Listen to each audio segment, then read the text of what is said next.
Here's a review of the Keurig K-Supreme Coffee Maker.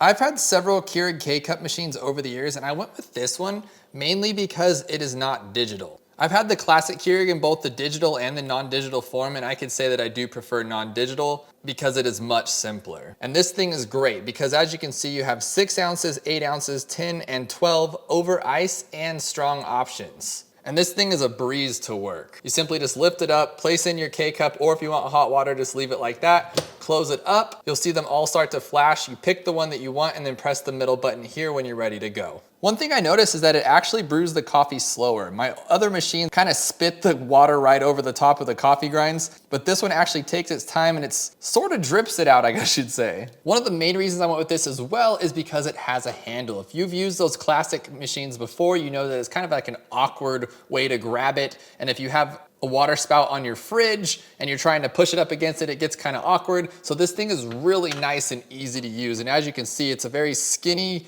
slim shape. And it actually holds more water than the other machines that I've used. Unfortunately, I do have one negative for it. Normally on my other machines, when the water gets down to here, it'll say you need to add water before you can make some more coffee, nearly down to the bottom. But this one, it stops it all the way up here, and I'm not sure why. You could at least get another 6 or 8 ounce cup of tea or coffee out of it, but it just stops right up here. But I love that this handle, it's easy to open up, easy to put back on.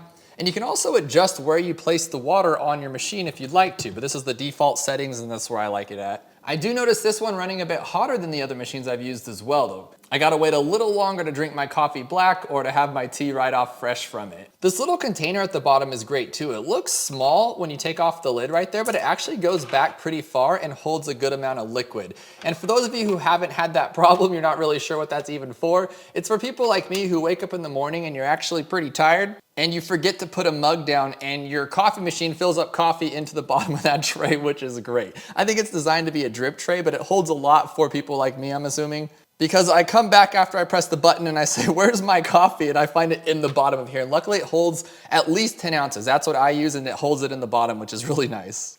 Lastly, I really love that I can keep this thing on 24/7. When I come out in the morning and I need coffee quick, this thing's already heated, ready to go. You simply just press your button, press the big button, and you're good to go. It doesn't turn off every time after a certain amount of time. It always stays on and hot.